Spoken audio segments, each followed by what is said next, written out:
Bab 87. Saya menemani Tuan, daripada sendirian lebih baik ada teman ngobrol. Tiba-tiba saya juga lapar, bohong Sri. Padahal dia sungguh khawatir jemari Reza terluka kena pisau. Aku dulu yang masak, aku lapar. Iya, Tuan. Saya sabar menunggu. Sri duduk manis memperhatikan Reza selesai mengiris topping. Baiklah, 10 menit kemudian mie buatan Reza sudah jadi. Harum dan menggugah selera. Kenapa dimasukkan lagi toppingnya? Tanya Reza. Saya mendadak ngantuk. Besok lagi saja makan mie-nya, jawab Sri. Permisi, Tuan. Selamat makan. Pamit Sri. Reza mengangguk senang, dia mulai melahap mie dengan nikmat, sementara Sri diam-diam mengintip seraya menggeleng. Stok makanan buatan Dimitri melimpah. Kenapa susah-susah masak mie si juragan teh? Mana itu topping mengalahkan pesona mie. Kebanyakan topping sampai nggak kelihatan itu mie. Sri kembali ke kamar karena sebetulnya rasa kantuk masih menggelayut mesra di matanya. Giliran Sharon yang muncul di ruang makan. Ngapain? Sharon mengernyit melihat Reza makan mie dengan topping padat melimpah satu mangkok. Besar. Makan, jawab Reza singkat.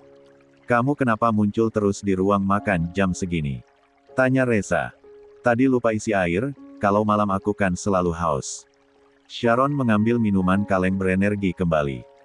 Malam-malam kalau haus baiknya minum air mineral biasa, jangan meminum minuman bersoda, ujar Reza. Sahut Sharon asal seraya berlalu dari ruang makan. Seperti malam sebelumnya, setelah selesai dengan aktivitas ajaibnya, Reza masuk kamar dan kembali tidur. Seraya memeluk istri tercinta.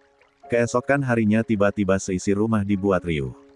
Pasalnya Reza muntah-muntah di wastafel dekat area Dimitri. Kamu makan apa sih sayang semalam?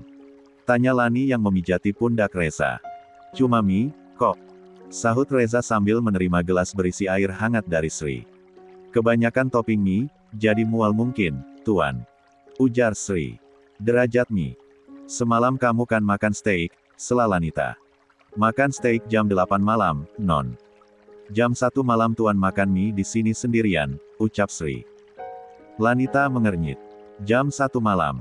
Sri mengangguk. Iya, aku lapar, imbuh Reza. Ya sudah, kamu minum obat dan aku olesi badan kamu dengan minyak aromaterapi, ayo. Lanita menggandeng Reza yang menepuk-nepuk perutnya. Perutku kok rasanya kembung, iya. Ucap Reza. Apa hari ini kamu nggak usah pergi ke kantor? Tanya Lanita. Reza menggeleng. Tetap kerja, sayang. Dipeluk lama sama kamu juga pasti sembuh, kekeh Reza. Lanita menggandeng pinggang Reza dan segera menuju ke kamar. Kedua orang itu tak tahu jika Sharon memperhatikan dengan lekat. Kemarin Rashid bawa mangga muda banyak. Terus tengah malam Reza makan mangga muda, tadi malam juga makan mie yang dimasak sendiri. Aneh, bukan? Plus barusan muntah-muntah. Apa jangan-jangan Lani hamil dan Reza yang mengalami kehamilan simpatik? Sharon membatin serius. Seo. Jam 5 sore, Sharon melihat Lanita berlarian dengan Rangga dan Cici di taman. Dia mencemaskan perut. Lani. Kalau Lani beneran hamil, dia tak boleh lari-larian seperti itu, gumam Sharon seraya berjalan ke arah taman. Lani. Lan. Panggil Sharon. Stop. Jangan lari-larian. Lanita berhenti dengan napas sedikit terengah. Rangga, Cici, jangan ajak mama kalian lari-larian lagi, iya. Perintah Sharon. Memang kenapa sih, Sa? Lanita mengikat rambutnya dengan karet rambut ke belakang. Reza bilang kamu jangan capek-capek. Sharon bingung hendak menjelaskannya. Kalau dia mengatakan ada kemungkinan Lanita hamil tapi ternyata tidak, Lanita bisa sangat kecewa. Sharon menggaruk tengkuknya.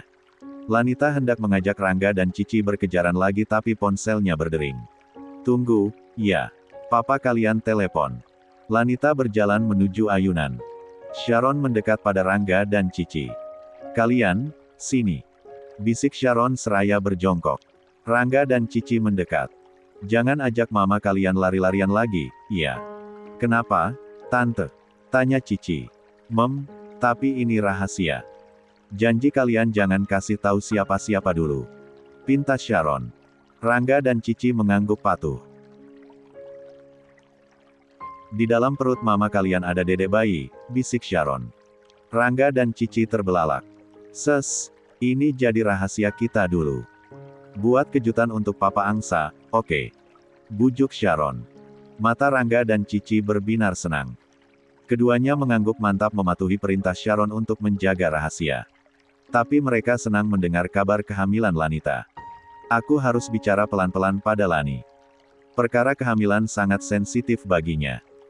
Sharon membatin serius seraya melihat ke arah Lani yang sedang duduk di atas ayunan seraya tertawa gembira mendapat telepon.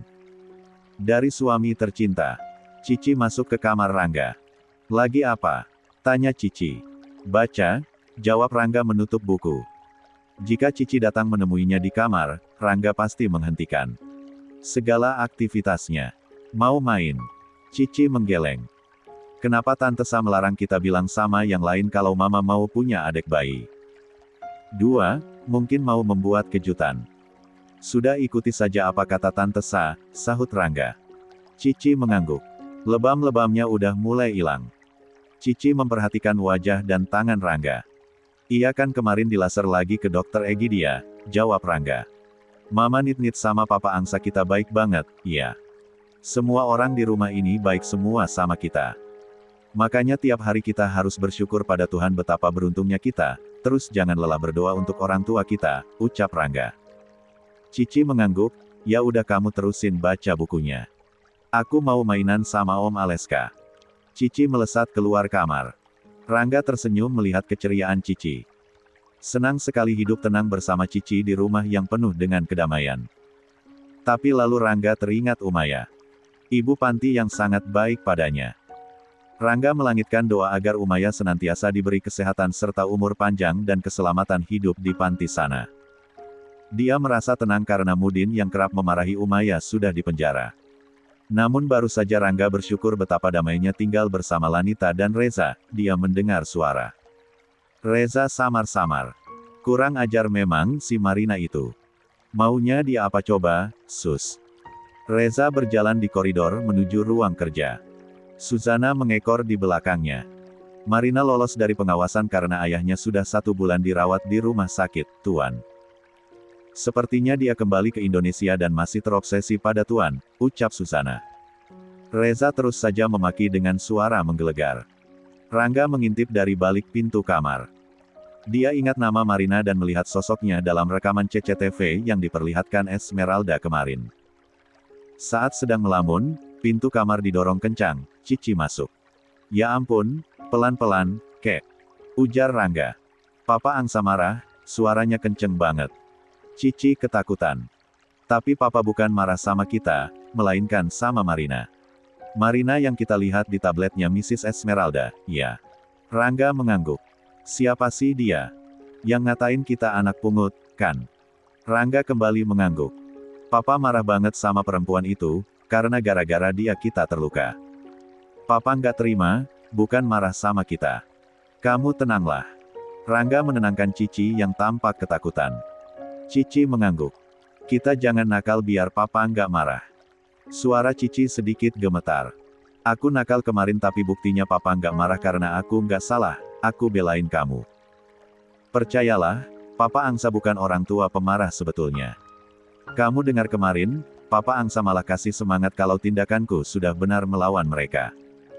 Rangga menepuk-nepuk bahu Cici.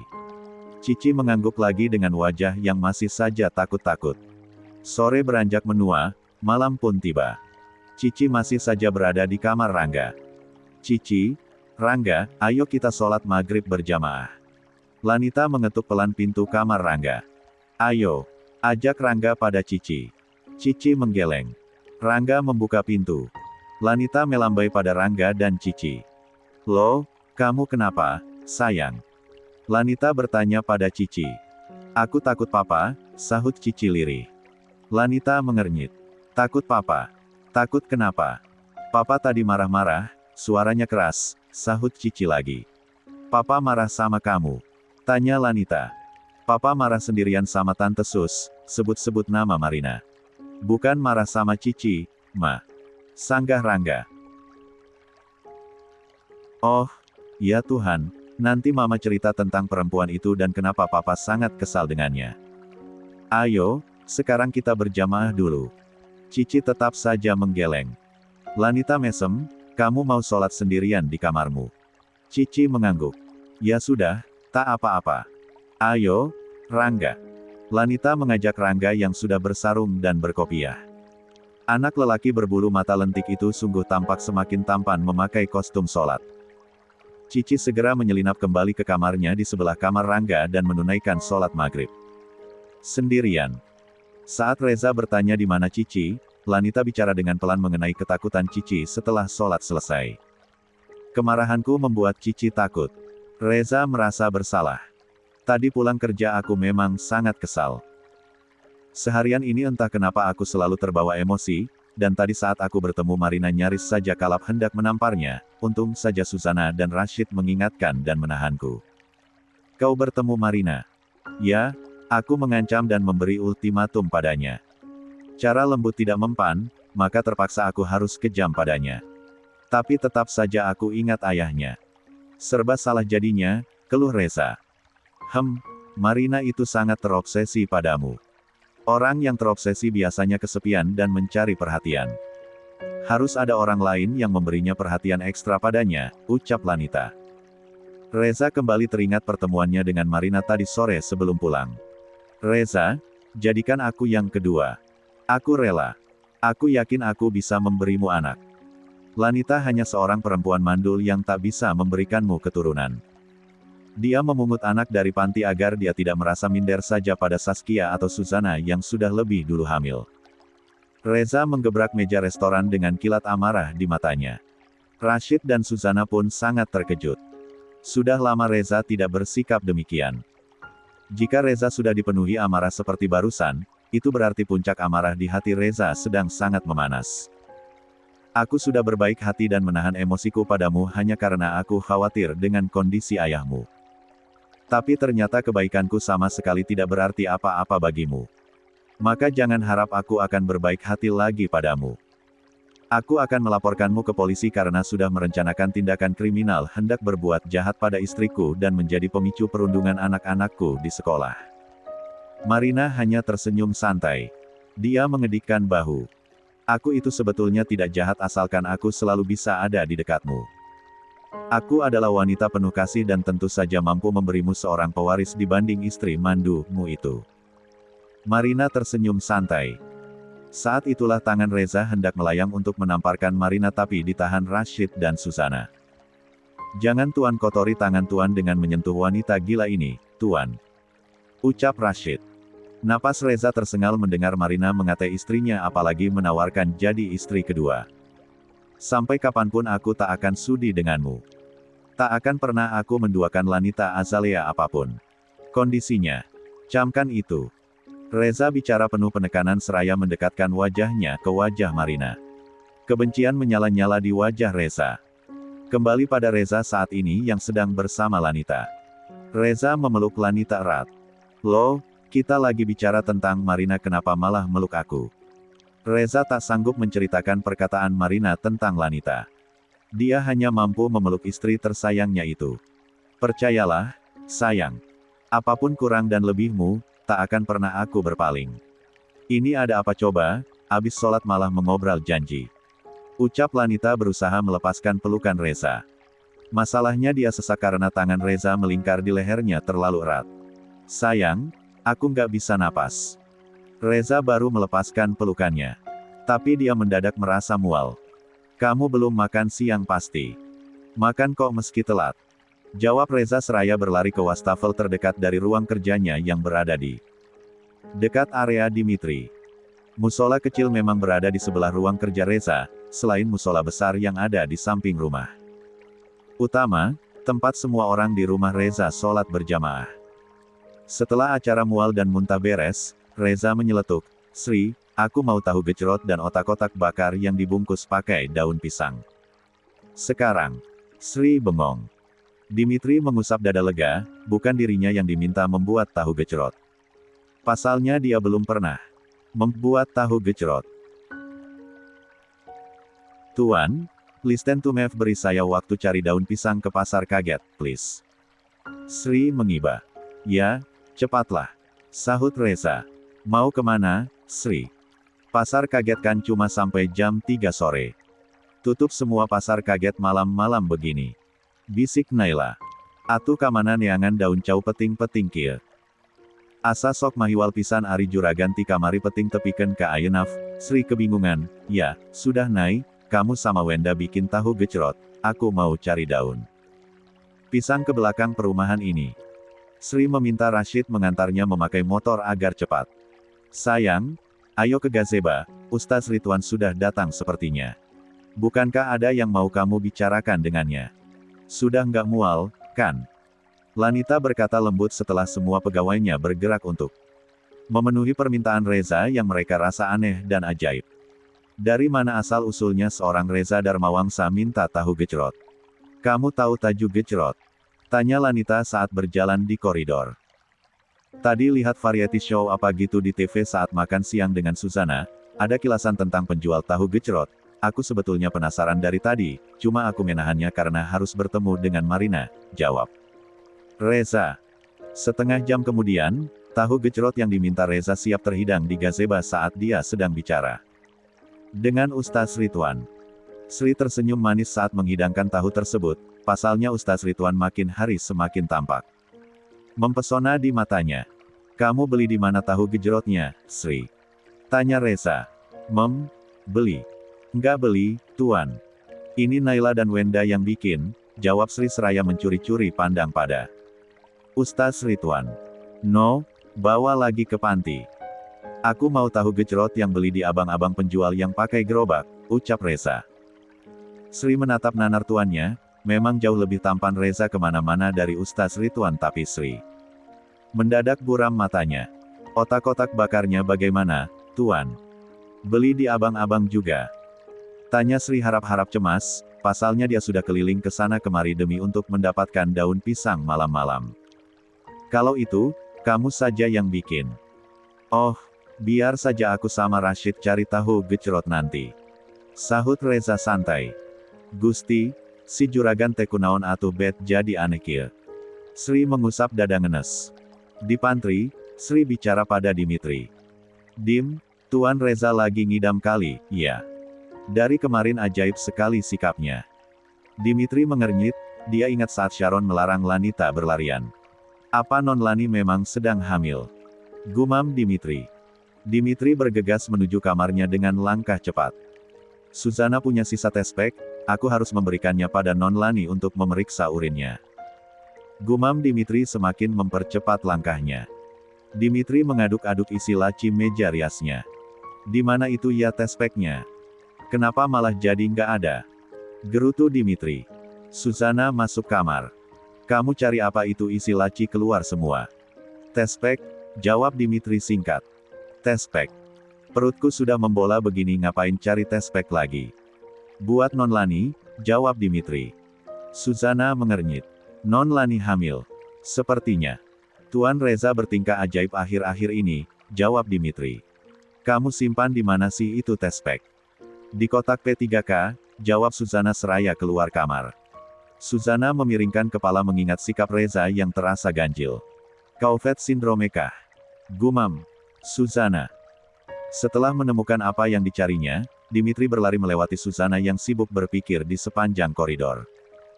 Dia segera menuju gazebo, tapi di gazebo ternyata Sharon pun ada sedang menggenggam tespek. Non Lani sudah tespek? Tanya Dimitri. Nah, kenapa malam ini kalian meminta Lani tespek? Ada apa? Reza keheranan seraya menatap Sharon. Dan Dimitri heran. Iya, karena kami melihat keganjilan yang hakiki dari tingkahmu. Makanya aku berinisiatif membelikan Lani tespek, sahut Sharon. Di laci meja riasku juga banyak tespek. Tapi aku sembunyikan. Karena sudah berkali-kali tes, hasilnya tetap saja satu garis, jawab Lanita sendu. Ustaz, maaf pembicaraan kita terinterupsi dengan perkara tespek, ujar Reza. Ustaz Ridwan mengangguk maklum. Ini, Non. Tespek ini akurat. Aku yakin Non Lani sedang hamil dan Tuan Reza yang ngidam. Dimitri meletakkan tespek di atas meja. Memang lelaki bisa ngidam? Tanya Reza. Bisa, itu namanya Couvet Syndrome atau lebih dikenal dengan sebutan kehamilan simpatik. Tiba-tiba saja Parmiah muncul di antara mereka. Nah, Bu Parmiah kan mantan perawat dulunya, pasti lebih paham apa itu kehamilan apa tadi. Couvet? Ya. Sharon tampak bersemangat. Parmiah mengangguk dan duduk di sebelah Lanita. Reza tiba-tiba mengelus perut Lanita mesra tapi Lanita menepisnya pelan seraya berbisik, ada Ustaz Ridwan, malu atuh, ih. Reza mesem lalu malah mengecup pelipis Lani. 25 hingga 70% lelaki di seluruh dunia bisa merasakan gejala kehamilan saat sang istri berbadan dua. Biasanya jika suaminya ngidam, istrinya malah tidak merasakan apa-apa, tidak merasakan gejala-gejala ngidam, jelas Parmiah. Bisa saja kandunganmu sudah mencapai trimester pertama, nak. Parmiah mengelus punggung Lanita.